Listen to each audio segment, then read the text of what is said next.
সালাম আলাইকুম প্রিয় দর্শক।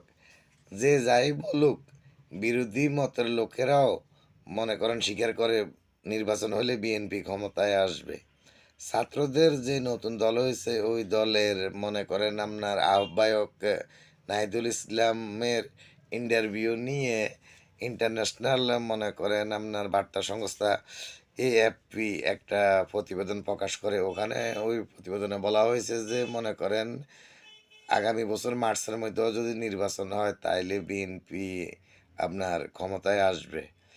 তো আপনার মনে করেন তারাও একটা রাজনৈতিক দল।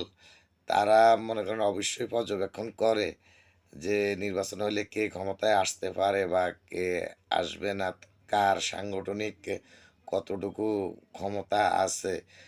তো অনেকে মনে করেন অনেক কথাই বলতে পারে। তো বিএনপি একটা বড় দল এবং দেশের যে মনে করেন প্রতিটি ওয়ার্ডে তাদের মনে করেন এই কমিটি দেওয়ার ক্ষমতা রাখে এবং প্রতিটি ওয়ার্ডে থেকে মনে করেন মেম্বার চেয়ারম্যান সব কিছু নির্বাচন করে আসার মতো জনবল তাদের আছে।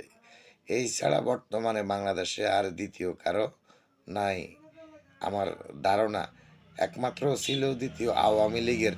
তো আওয়ামী লীগ যখন মনে করেন পালিয়ে গেছে, এখন সাংগঠনিকভাবে আওয়ামী লীগ অনেক দুর্বল হয়ে গেছে।